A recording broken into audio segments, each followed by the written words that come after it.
welcome. I'm Ruth Harrison, Global Head of Industries at Thoughtworks. We are a software development organisation. We are headquartered in Chicago with UK offices in London and Manchester and Newcastle. I'm delighted to welcome our guest today. I'm going to pass over to Dave to introduce himself, the company, and why today's session is so important to him. Then we'll go to Martin, and hopefully Annalise will have been able to join us as well. Just a few technical hitches this morning. So Dave, I'll pass to you.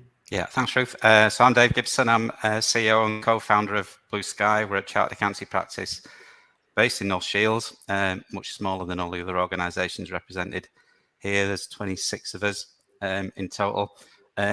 Flexible hybrid working is something that we were exploring even before lockdown, very important to us now, and actually kind of underpins all of our working practices now. The reason why we are knocking around with the likes of Dynamo and Sunderland Software City is that we specialise in working with high growth and potential high growth businesses, and a lot of those are tech and digital based. Over to me, yeah. Well, I'm Martin Dixon. Great to be here today.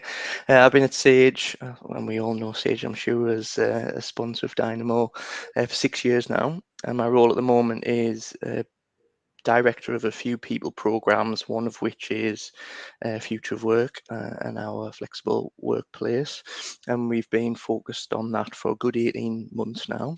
So the reason why I'm interested in talking about it today is because I talk about it every single day, and it's a critical enabler for us as an organisation, as it is for many businesses in the Northeast, but also globally. Thank you so much, Martin. The pandemic has shone a light on the importance for organisations to review their flexible working approaches and practices. One of the kind of key things, I'm going to set a little bit of a scene before we break into our discussion, that companies are offering permanent work from home. And these include Ford, Twitter, Siemens, Amex, Amazon, Shopify, and Spotify. But conversely, we're seeing different opinions. JP Morgan CEO recently stated that work from home was an abomination, mandated employees back to the office. And it's been reported that some newly joined interns resigned as a consequence of that. Elon Musk, CEO of Tesla, has recently written to all employees advising them to return to the office and work a minimum of 40 hours. And failure to align to this will assume they no longer want to work at Tesla. Howard Schultz at Starbucks said he would get down on one knee and beg staff to return to the office if that's what it took. And then also we've seen our government parliamentary ministers leaving notes, "Sorry, we missed you," on the desks of civil servants working from home. This action has been branded as condescending. But what is the right approach? Because we seem to have extremes working. Dave, I'm really keen to hear what your organisation is doing and kind of what your opinion is to the real polar opposites that we're experiencing in the workplace right now. Yeah, I think there's no need for one of those polar opposite type attitudes, to be honest. So I pretty well disagree with all of them.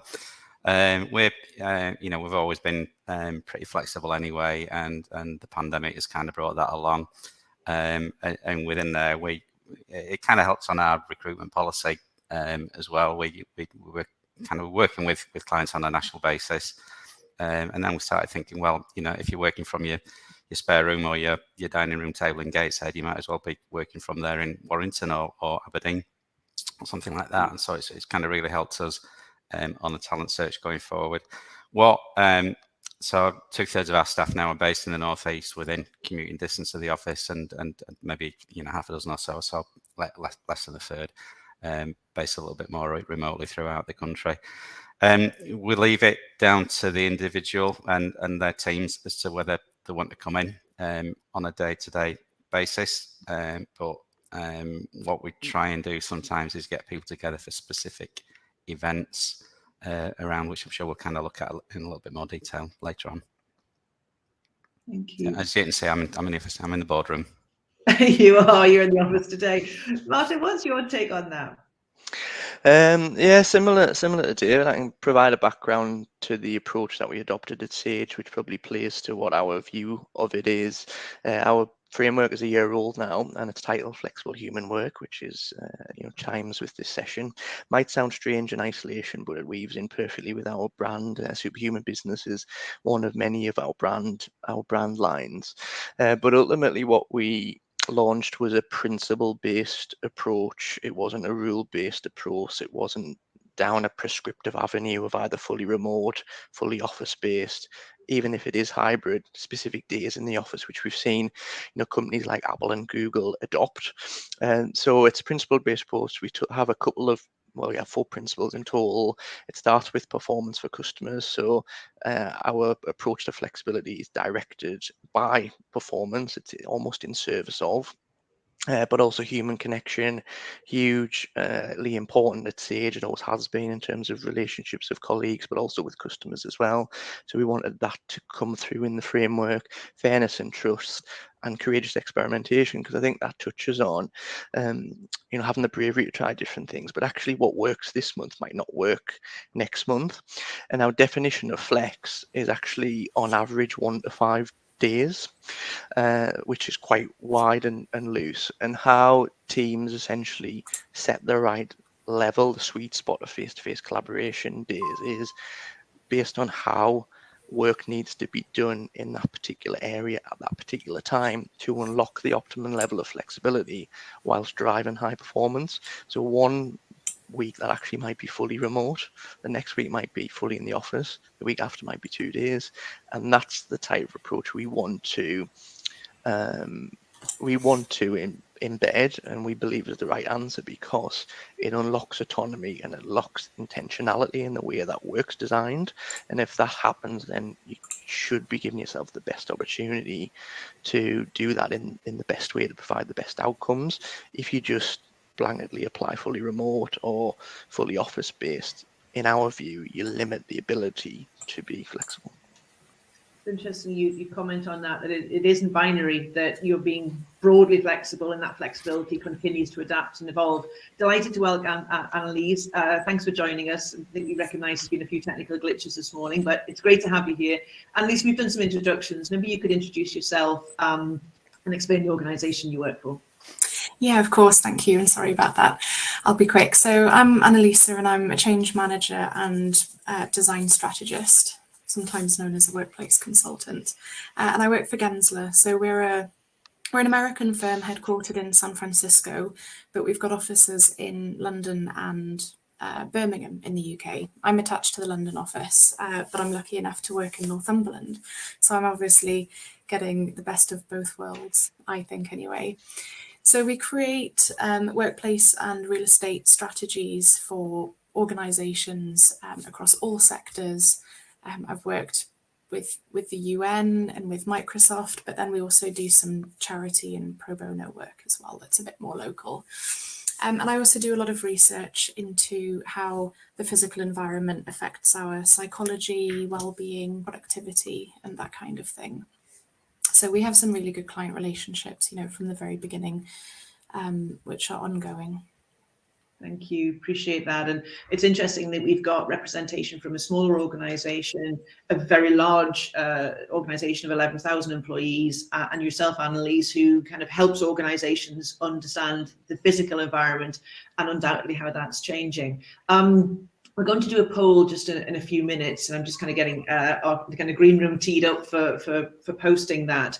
But one of the kind of things that I'm keen to understand is, in the introduction, I explained that JP Morgan had said you must come back to work, and some of the interns had said, no, thanks, it's not what I signed up for. And we are seeing data that tells us that younger employees or new starters want to be in the office environment. They want to build connections, they want to build their social capital, and they want to grow and learn.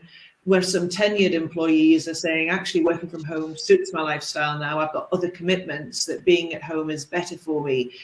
How do we create that knowledge transfer that organically tends to happen in the workplace, where just by observing and being in teams, as you were discussing, Martin, helps that nurturing of talent and growing skills and developing and building culture? Kind of keen to hear your approach, Dave, to that in your organisation, and we'll hear from Martin and Sage, and then maybe we'll do the poll and then ask Annalise to comment on that, if that's okay. Dave, I'll pass to you on that. Yeah, this is probably the hardest bit of the whole thing, in that, with culture you can talk about purpose and values and behaviours all you like, but you can't actually monitor it to that degree when you're not sitting in the same room as somebody. And we do spend a lot of time talking about these things and discussing what's right and what's wrong, and trying to put ourselves in the minds of the clients and deliver what they want, not what we want. But at the end of the day, you do lose something a little bit that way. I'm absolutely sure. And the way to police it for us is kind of peer pressure. If 90% of the team get it, then they'll monitor the behaviours of the 10% that don't, and call out bad behaviours and celebrate good behaviours. We have a good line in kind of celebrating it when somebody does something right. It's not just doing something right technically; it's just like going above and beyond and doing doing the right thing for a client, kind of thing. So, and with various ways of doing that, we have a high five channel in Teams, which is brilliant. So, and then we have a Hero of the Month award as well, which gets announced in the monthly team meeting around. And when we do quarterly reviews for people as well, and we are measuring them both against their job role, so the kind of technical side of things, and their adherence to our values, and the weighting is 50-50. So we can have the best technician in the world, but if they're an absolute idiot, then it's not really going to work for us. Whereas if we've got somebody who doesn't really know much about the job but has got the right attitude and values, then that's somebody we can work with and improve. I love the high five channel. I've just written that down. I still want to be part of that network. Martin, can you comment on that? Yeah, I think it stems back to the team agreements point that I touched on earlier in the framework. So one of the things we talk about, one of the principles we talk about as part of that is flexibility is set at the team level, not the individual level. Individual preferences and wants play a part in that, but we also have to think about other facets such as outcomes, which you've touched on, Dave, around the client, but also how does work flow and what's the makeup of the team.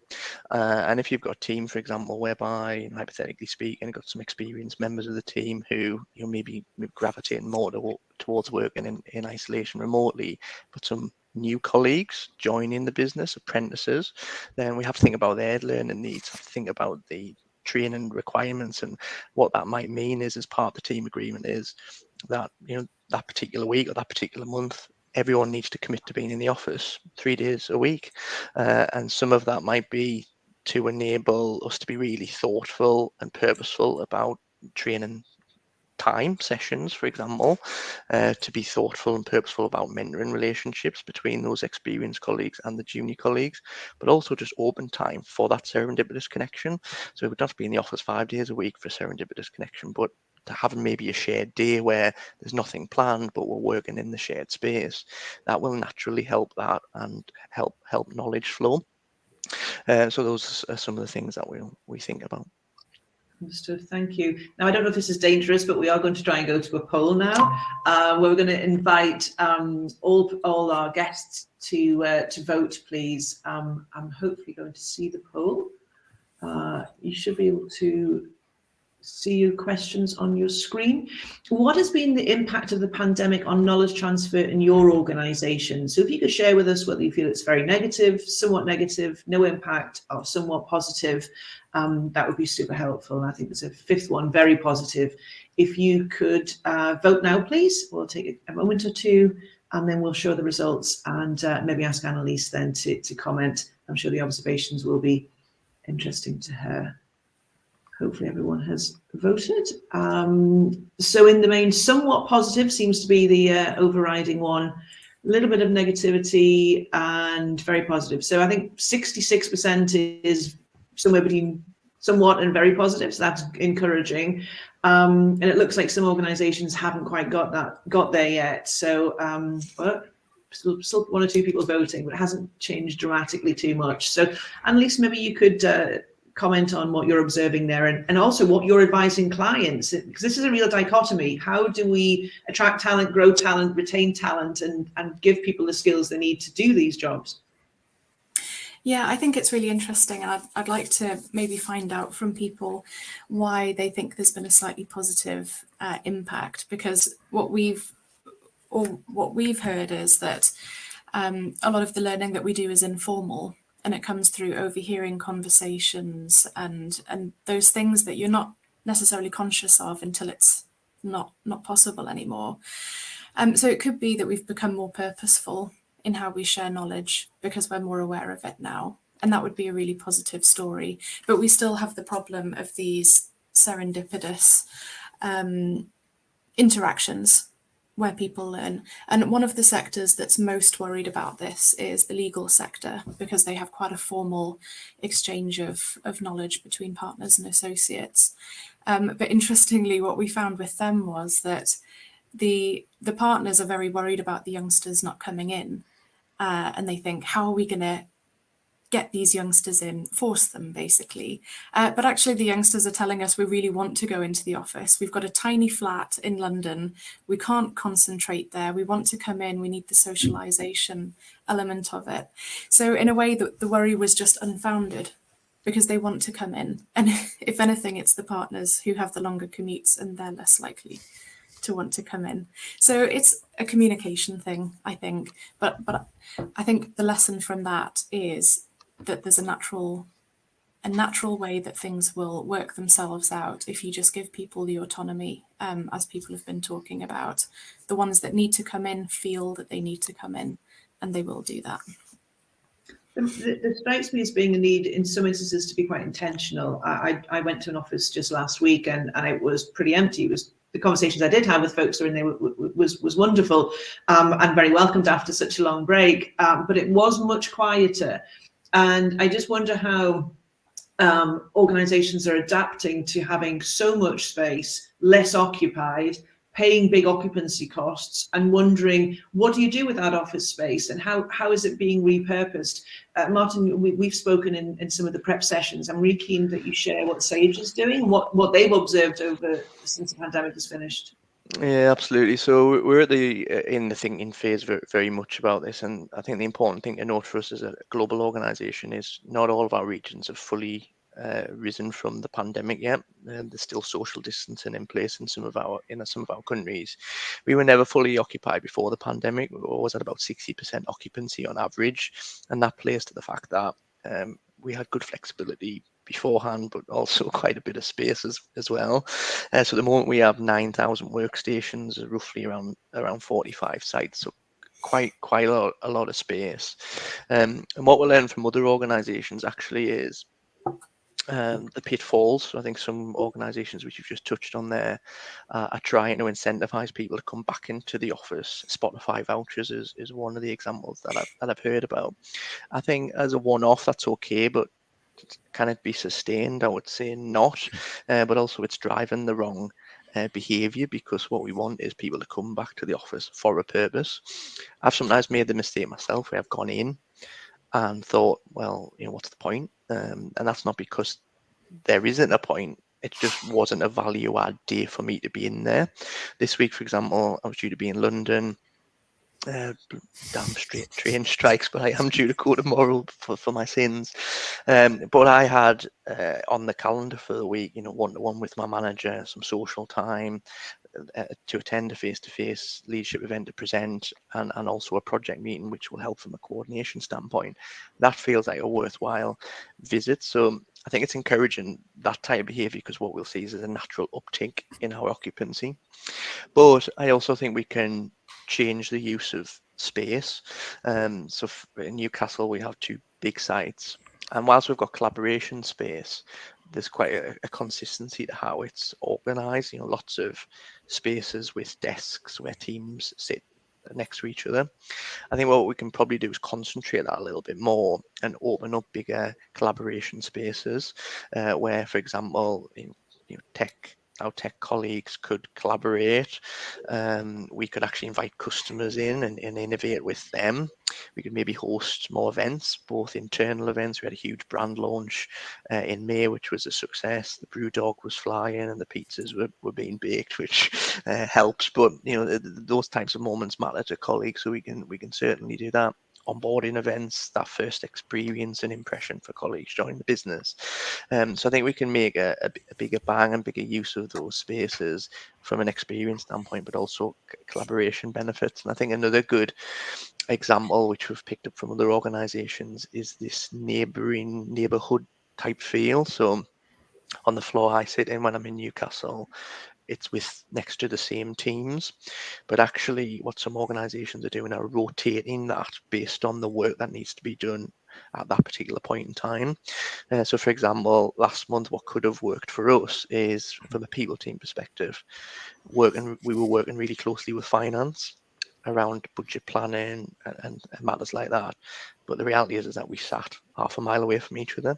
We could have sat closely together and essentially driven more serendipitous in the moment connection and potentially progress the work at a faster pace. Yes, thank you for that. And Dave, I'm keen to kind of hear your comments on building culture in your business. You know, serendipity is a lot of that culture building, the moments of kind of shared joy, you know, the cakes in the kitchen to celebrate someone's birthday. And, you know, we've all had those emails and texts, and they're special, they're important. What are you doing in your organization to kind of allow serendipity? Because it feels as if it can't be forced. It can, and it's obviously something that's still evolving for us. I think, you know, we're learning by mistakes, just the way everybody else does as well. We actually have quite a lot of get-togethers, meetings, be they, you know, physical, virtual, or hybrid as well. We used to have back in the olden days what we call lunch and learn. So once a month we get somebody in for an hour, you know, and they do a presentation to the team in the office, and then we'd order in the pizzas or the kebabs or whatever, and everybody had a big good night around that. And we still do that, except we have most of the team in the office and others have to dial in remotely, but then, you know, they can order through Just Eat as well and get their little delivery, and you know, they're still kind of part of the team and still on a lunch and learn type thing. Every smaller team or group within the organisation pretty well has a daily huddle, 10-15 minute huddle. We get the seniors together once a week on a half-hour meeting where it's, you know, what do we need to know this week? It could be anything from a change in tax legislation to which clients had a baby, kind of thing. Just pulling everything together. We're very keen on making sure individuals get mentored.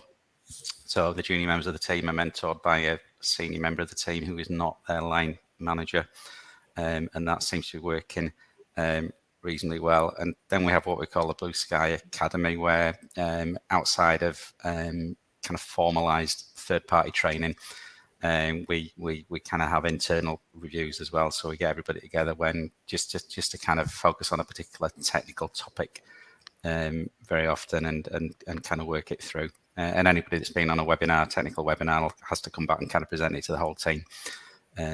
Anyway, alongside that, then we're also working with an organisation called Trebero, who are really focused on engagement and culture within an organisation, and they're kind of helping us make sense of what it is people actually want. What we do know is we've got 26 people and we've got 26 individuals. Well, we can't just put kind of blanket stuff in place and expect it to work for everybody. We've kind of got to tread carefully. And Annalise, you mentioned that word autonomy, which I think is really important for us. It's one of the engagement factors is autonomy, and for people and people within Blue Sky cherish that and they value that. And we're a type of business that works on trust. You know, whether we do a good job technically or a bad job technically, the clients have to trust us to do that, and we've got to reflect that internally as well and trust our team and the individuals to again do the right thing in the right way at the right time and to collaborate where needed. So we do put a very high value on good, positive, proactive communication and collaboration. But yeah, they're the ones that have to do it.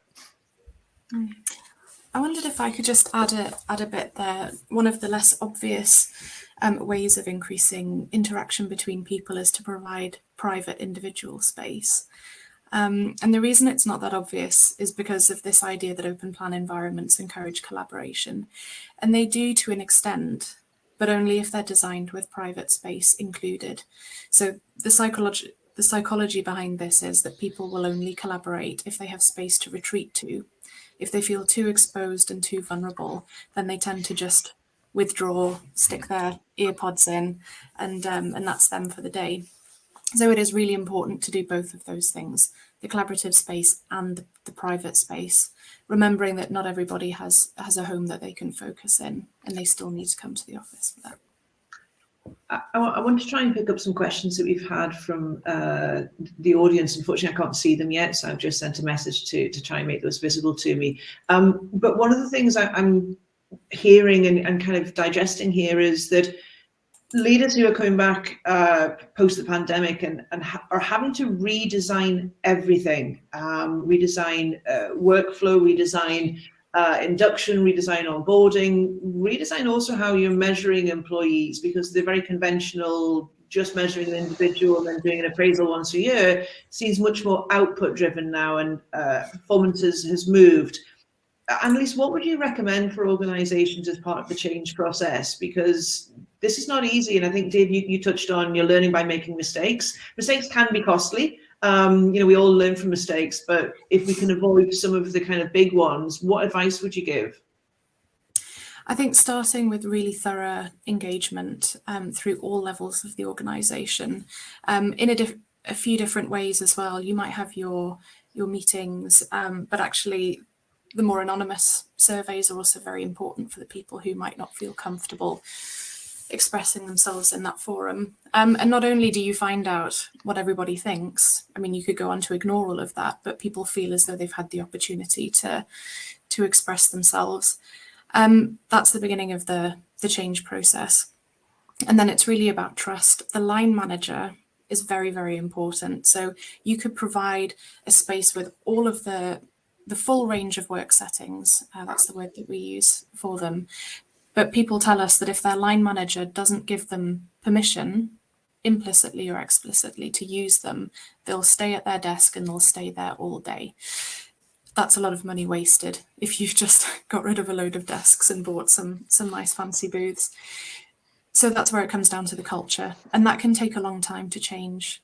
So the change management programs that we have are over months, and depending on the culture that we're starting with, it can really be quite intense. But yeah, have it led from the people and also led from leadership. Leadership have to do as they want other people to do as well. So they might not get to keep their offices if that's what they're saying to other people. And we've had that, and it can turn into a bit of a cultural disaster. Thank you. We do have a question from a panelist. Estelle has asked us, could panelists comment on leadership styles and flexible working? Keen to hear what Sage have done to implement leadership management training to enable effective flexible working, because we're all returning back to the workforce and having to work in a very different way, lead in a different way, measure in a different way, etc. So Martin, maybe you could share. Yeah, that's actually a key focus area for us over the coming probably 12 months. That's not to say that we haven't supported our leaders. There's been lots of leadership development support on offer for our managers for years. Probably the most recent program a couple of years ago was a program called Leading at Sage, which touched on a lot of the skills that a good leader in any setting would need. But one of the things we've picked up on is, firstly, leaders are starting to ask for help. That's appearing, emerging at different times based on what I mentioned earlier around countries emerging from a pandemic at different times. But one of the things we're looking at is, well, there's 3 qualities to a great leader now. There's the performance management qualities that's always been in play. There's those human-centric skills that have also been really important, but are probably more important now than they've ever been before. Has the leader got good empathy? They got good judgment? How are they communicating with their team and having great conversations? So we need to continue to support that, but recognize that the spotlight on those skills are greater now than they've ever been before. And I think some of the inconsistencies and issues that we've seen over our first 12 months in this framework have stemmed and been rooted in that type of quality. And then finally, the specific hybrid skills that are needed now. Hosting and sharing a meeting now is different to what it was 2.5 months ago. Managing the boundaries of the team, the colleagues, the work-life balance requirements is different now than it ever was before. So there is some niche hybrid-ready skills that we've started to focus on. There's hints and tips. We've got a playbook. There's some good guidance. But have we really doubled down on it as we need to? No, that's what we'll certainly do over the next 12 months. Thank you. Dave's asked the question also about flexible working, and what novel approaches to things like staff away days have you adapted to, changed, or have you kept it? Dave, kind of keen to hear your thoughts on that. Yeah, the team love those, but they're very expensive. So this year, earlier on, so we're trying to get everybody together from all over the country once a quarter. Earlier on in March, we had an away day in York where everybody met there, learned how to make pizzas to greater or lesser degrees of success. I had to miss out. I was COVID positive at the time, so I missed out. And everybody had, let's say, a drink or two, and seemed to have had a fantastic day. But it was a time when some of the remote people were meeting the rest of the team in person for the first time as well, and the feedback from there is good. This quarter, we're going to a big conference in London next month. Again, the entire team is there, so that's assuming the trains are running, of course, at that point in time. So that's a couple of days in London for the entire team, which is, like I say, pretty expensive for us. September, we haven't decided yet, but it will probably be an event back up north here in the office or office based, which is what we did last Christmas. Actually, we got everybody together at Christmas. We were going to go on a pirate escape thing in Whitley Bay, only to be told 3 days before the event that the roof had been blown off in the recent storms. So the lad organising it actually managed to get some pirate escape cards from Amazon for us to play in the office, and it wasn't until they arrived that he realised they were in German.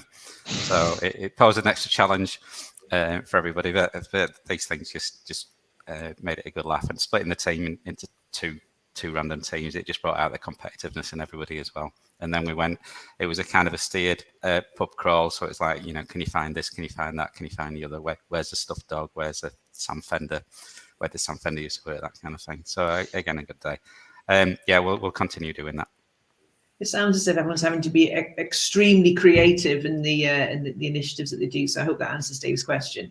We're going to move to a second poll, if we can, please. Jill McKinney's made a comment. You must trust the people you hire, and Annalise has helped us develop the polls. Perhaps you could take a moment to respond to the polls. They're open for you to vote now. And we're asking here, has the flexible remote working practices helped to attract talent to the region? Do you disagree or agree with that, or fairly neutral in that? From just what we're hearing, Dave, you said, getting employees from up and down the country. Remote working now allows to go outside the Northeast region and consider talent from different locations, and even indeed different countries where that's applicable. I think, Annalise, you touched on, you work for a Silicon Valley company headquartered in London, but you work in Northumberland. We're all seeing different things. So kind of just keen to see what the responses are. I can't see, hopefully we can show results of that. We've got 86% of people responding agree that it actually does help attract talent to the region. If we haven't got our flexible working policies in place and they're still evolving, what do you say to employees to attract them and subsequently to retain them? Annalise, I'm kind of keen to hear your perspective on that. How do we take these findings and do something meaningful with it?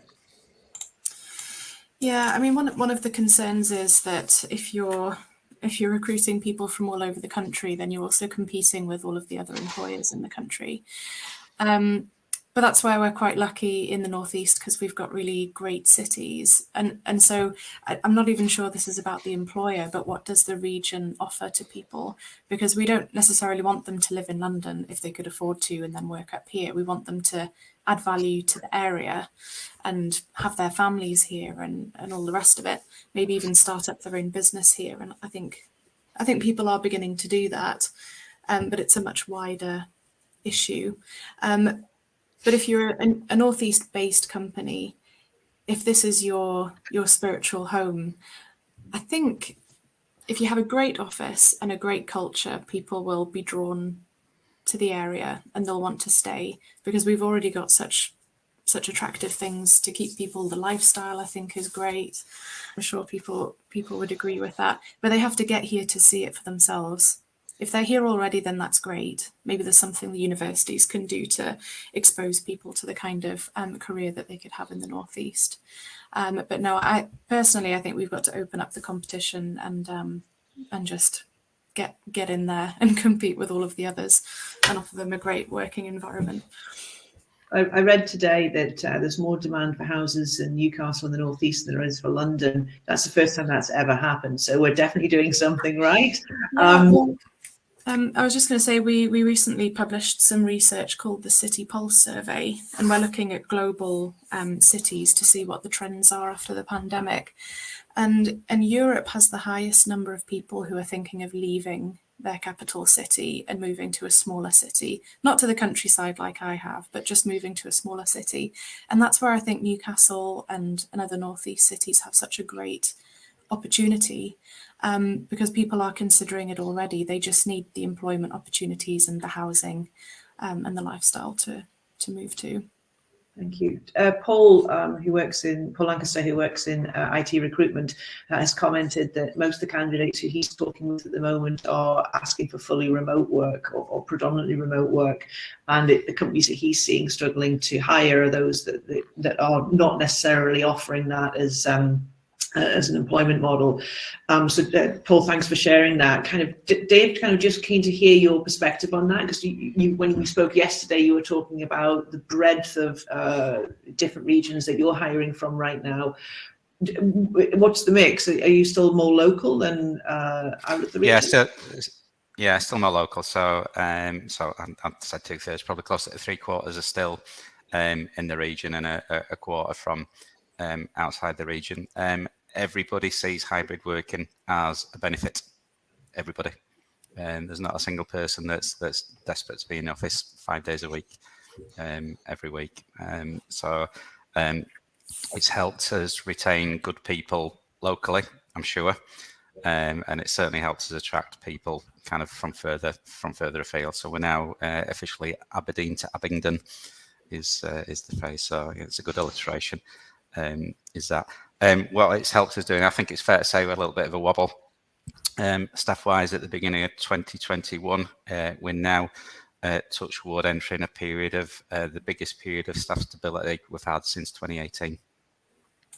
So the Great Resignation thing is unless there's going to be a flood of them at the end of this week or anything like that, which I'm sure there won't be. It's something that helps. I think we've got a good culture and people appreciate what we try and do, and this is a really important part of that.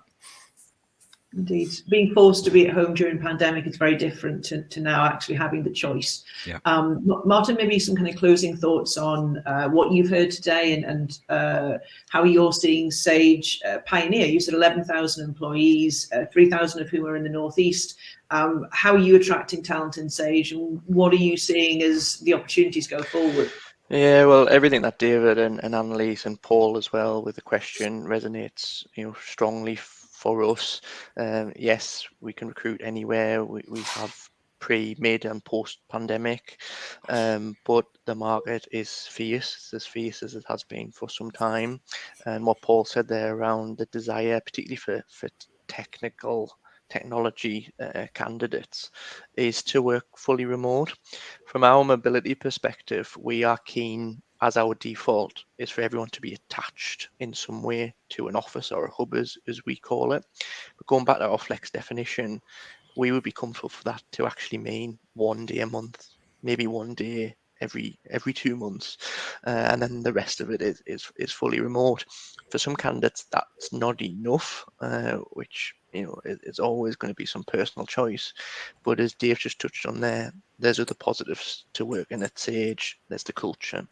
There's obviously a financial aspect to it, but I would definitely major on the culture. I think hybrid working is part of it. It's one thing. I can't remember the statement, but when someone was coming out of the pandemic, they said, I remember loving the pub, but I can't quite remember why, because they'd missed it for so long. And I think the office plays a little bit of a similar role, because when I reflect on my career, some of the most fun I've had is being in the office.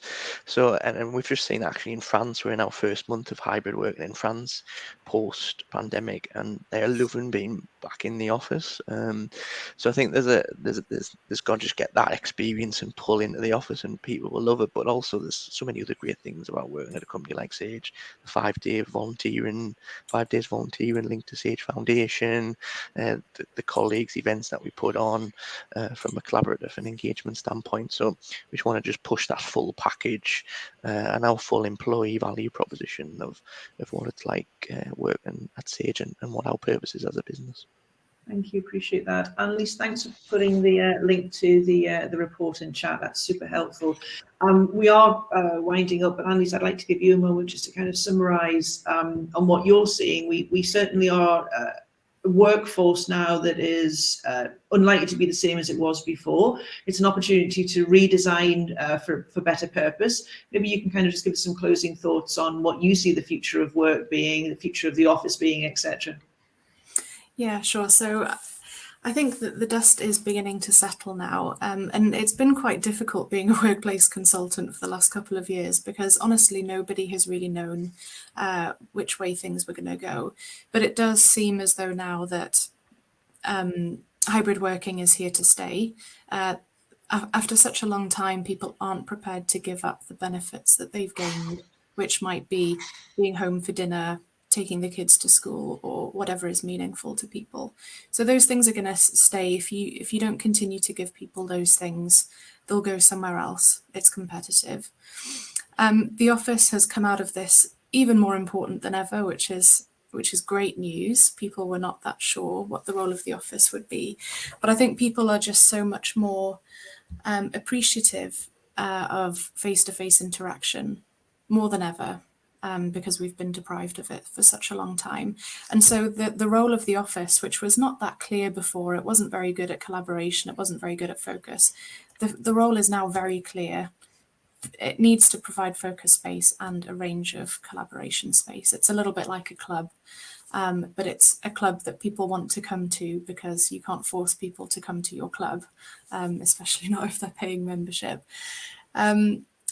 So I would just like people to have the mindset that they need to create this central hub that people really want to come to, and that's where they tap in to the company culture and they build those relationships. And then what's the harm in letting them work from home a couple of days a week, because you've got that strong culture to keep everyone together. Thank you. We are at a close. I appreciate all the panelists contributing, and similarly for everybody who's joined us today. I want to thank Martin, Dave, and Annalise, and also everyone behind the scenes who's made this pretty faultless. So thank you for supporting us with that. It looks very much like hybrid working and work from home continues to be an evolving dynamic for all of us. Autonomy is key, and whether it's Aberdeen or Abingdon, we're all in this together, and we can make mistakes, but you've given some great insight and some tips and directions, so thank you. And a lot of good commentary coming in the chat as well. So hope everyone continues to enjoy the rest of the conference, and take care. Bye-bye. Thank you. Thanks, Thank you. Bye.